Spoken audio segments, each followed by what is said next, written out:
বাজারে এই ছুরি তো 20 টাকা 30 টাকায় পাওয়া যায়, এমন অভিযোগ অনেক আপুদেরই থাকে। হ্যান্ডমেড জিনিসের দাম সবসময় বেশি থাকে আপুরা, এটা মাথায় রাখবেন। কারণ হ্যান্ডমেড জিনিস বানানোর সময় যে পরিমাণ শ্রম দেওয়া হয়, সময় দেওয়া হয়, তার সাথে যে র ম্যাটেরিয়ালসগুলো থাকে সেগুলো আসলে কনজিউম করা, তাদের সাথে ডেলিভারি করা, কাস্টমার পর্যন্ত পৌঁছানো এবং প্রোডাক্ট কোয়ালিটি ঠিক রেখে প্রিমিয়াম লুক দেওয়া, সব কিছু আসলে এত সহজে হয়ে ওঠে না।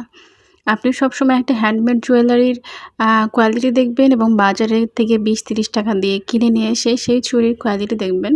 প্রত্যেকটার মধ্যে আসমান আর জমিনের পার্থক্য থাকবে।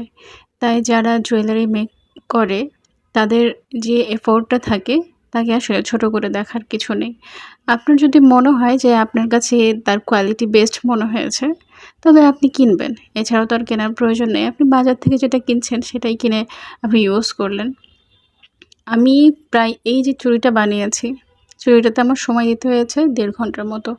সবচেয়ে বড় কথা যে এটা আসলে প্রত্যেকটা জিনিস সঠিক ফিনিশিংয়ে আসা অনেক কঠিন হয়ে যায় সুন্দরভাবে লুক দেওয়ার জন্য। আর আমি আসলে এতটা প্রো না। আমি নিজেই হচ্ছে আস্তে শিখতেছি আরকি। কিন্তু যারা ফার্স্ট করে তাদের হয়তোবা 1 ঘন্টা লাগবে সবকিছু পেঁচিয়ে ঠিক করতে। কেমন হলো জানাবেন সবাই।